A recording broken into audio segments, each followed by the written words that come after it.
জল মানে জলের মধ্যে বিভিন্ন প্রজাতির মাছ হয়ে জন্মগ্রহণ করতে হয়। নবলক্ষস্য মানে 9 লক্ষস্য। কৃমি 10 লক্ষস্য। কৃমি মানে কীট পতঙ্গ 10 লক্ষ বার। রুদ্র লক্ষস্য পক্ষী, অর্থাৎ পক্ষী হিসাবে রুদ্র মানে 11 লক্ষ বার জন্মগ্রহণ করতে হয়। আর পশু বিংশ লক্ষস্য 14 লক্ষস্য মানব। আর পশু হচ্ছে বিংশ লক্ষস্য 20 লক্ষ বার পশু হিসাবে আমাদের জন্মগ্রহণ করতে হয়। আর মানব হিসাবে জন্মগ্রহণ করতে হয় 4 লক্ষ বার।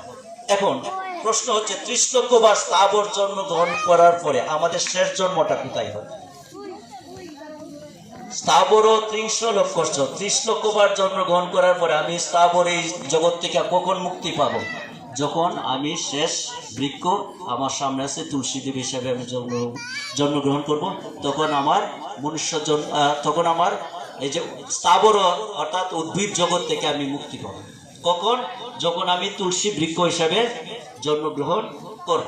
দ্বিতীয়ত হচ্ছে 9 লক্ষ বার মৎস্যবার জন্মগ্রহণ করার পর আমি শেষে মুক্তি পাবো কখন? যখন আমি শঙ্খ হয়ে জন্মগ্রহণ করব। শঙ্খ হয়ে যখন আমার পূজায় শঙ্খ বাজবে তখন আমি মুক্তি পাবো। আর 10 লক্ষ কীটকৃমি জন্মগ্রহণ করার পর শেষ জন্মটা হচ্ছে কি? আমরা মৌমাছির মধু গোবিন্দের সেবা লাগবে, তখন আমি ওই কীট পতঙ্গের জন্ম থেকে আমি মুক্তি পাবো। 11 লক্ষ বার পক্ষী হিসাবে আমরা জন্মগ্রহণ করবো এবং শেষ জন্মটা হচ্ছে ময়ূরের পাখা শ্রীকৃষ্ণের চূড়া। আর 20 লক্ষ বা পশুর জন্মগ্রহণ করতে হয়। আর শেষ জন্মটা হচ্ছে আমাদের গাভীর দুগ্ধ শ্রীকৃষ্ণের। তাহলে আমরা দেখলাম যখন আমরা শ্রীকৃষ্ণের চরণে নিবেদিত হব তখনই আমরা ওই কুল থেকে মুক্তি পাবো, এর আগে আমরা মুক্তি পাবো না। জীবের মুক্তি না হওয়া পর্যন্ত তাকে বারবার জন্মগ্রহণ করতে হবে, বারবার তাকে আসতে হবে, বারবার যেতে হবে। তাহলে জীবের মুক্তি যে পর্যন্ত আমাদের না হয় তাহলে আমরা আর এই 84 লক্ষ জনে যেটা বলে এই 80 লক্ষ জনে ভ্রমণ করতে করতে শেষ পর্যন্ত আমাদের এই 4 লক্ষ বার মানব কুলে জন্মগ্রহণ করতে হবে। এখন বেদের বিচারে মানুষকে দেখেন 3 ভাগে ভাগ করা হয়েছে।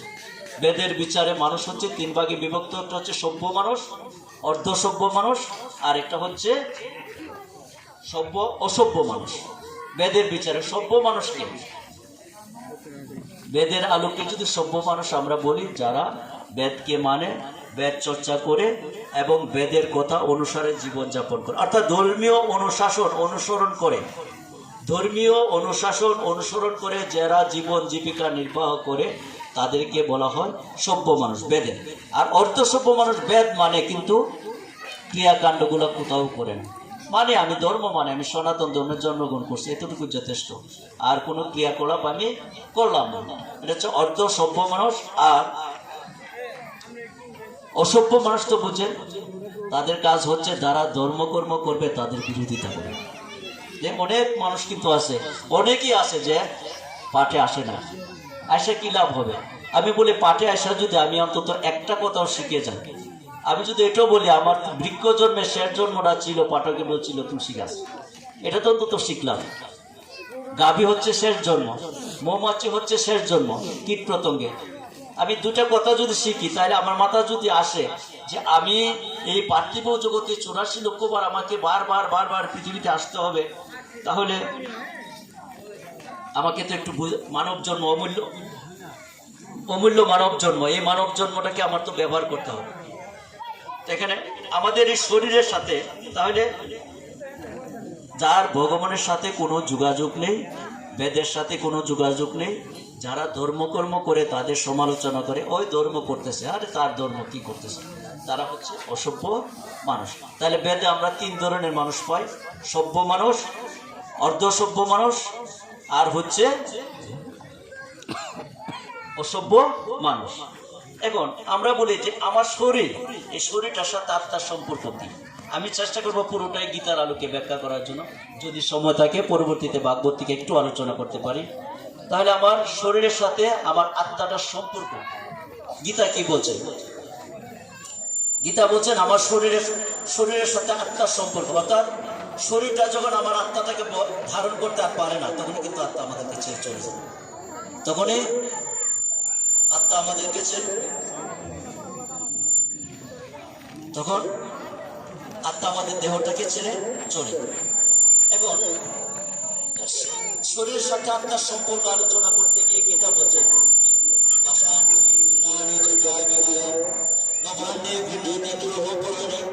তথা শরীরানি বিবাহ চিন্তানি সংজাতি গবার নীতি।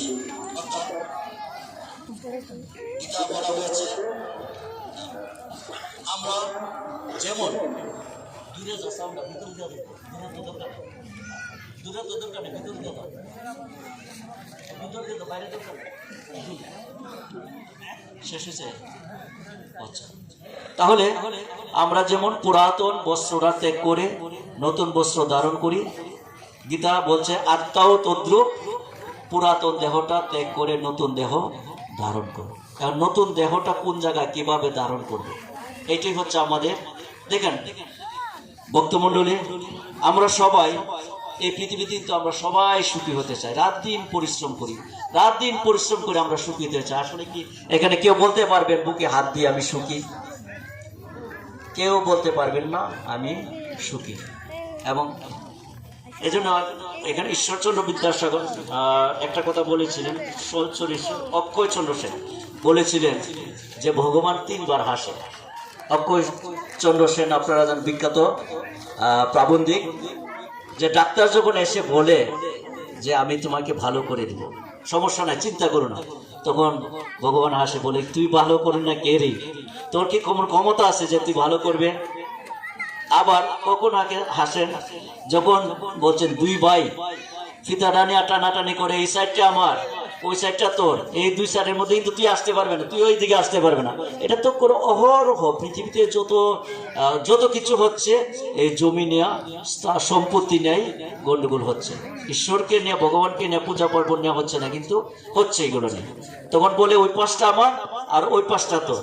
তখন ভগবান হাসে হাসে বলে যে ওই পাশও তোর না, ওই পাশও তার না, পুরোটাই হচ্ছে আমার, এই পুরোটাই হচ্ছে আমার। আর কখন আরেকবার হাসে যখন কোনো কিছুতে জয়লাভ করে এসে বলে যে আমি জয়লাভ করেছি, তখন অর্জুনকে বলছিল আসলে তুমি তো নিমিত্ত মাত্র, সবকিছু আমি আগে মেরে রেখেছি, আগে হত্যা করে রেখেছি, তুমি শুধু নিমিত্ত মাত্র।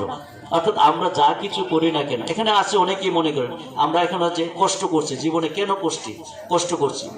কারণ হচ্ছে আমাদের এটা হচ্ছে পূর্বজন্মের স্বীকৃতি, পূর্বজন্মের স্বীকৃতি এবং দুঃকৃতির জন্যই আমরা এইখানে এই জগতে ভোগ করছি। বিভিন্ন মনে করি যে ঈশ্বর, আহারে আমি কত পুণ্য কাজ করছি, আমার ছেলেটা মারা গেল, আরো খারাপ কাজ করে ওর বাড়িতে বিল্ডিং হচ্ছে, আসলে সেটা পূর্বজন্মের স্বীকৃতি। সে আগের জন্মে কি করে আসছে, ওই জন্ম অনুসারে তার ওই জন্ম হচ্ছে। আর এখন যারা যে কাজ করবেন সেই কাজের জন্য পরবর্তীতে, এই যে বলছে আমরা যেমন পুরাতন বস্ত্রটা ত্যাগ করে নতুন বস্ত্র ধারণ করি, অনুরূপভাবে আত্মাটাও পুরাতন দেহ ত্যাগ করে নতুন দেহ ধারণ করে। আত্মা অবিনশ্বর, আত্মার কখনো মৃত্যু হয় না। তাহলে আত্মা যদি, আমরা সবাই কিন্তু চাই যে আমরা অমৃতের পুত্র, আমরা সবাই চিরঞ্জীবী, আসলে কি আমাদের সম্ভব হয় না। স্বাভাবিকভাবে যদি আমরা চিন্তা করি, আপনারা দেখেন আমাদের বাড়ি, আমরা যখন একটা গাড়িতে উঠি তখন আমরা কি বলি? গাড়িতে উঠে বলি আমরা কোথায় যাব, কোথায় থেকে আসছি। এখন কেউ যদি গাড়িতে উঠে বলে কোথায় যাব জানি না, টিকিট কাউন্টারের লোক যদি বলে যে আপনি কোথায় যাবেন, কোথায় থেকে উঠছেন আমি জানি না, তাহলে তাকে কি বলবে? স্বাভাবিকভাবেই বলবে পাগল। আসলে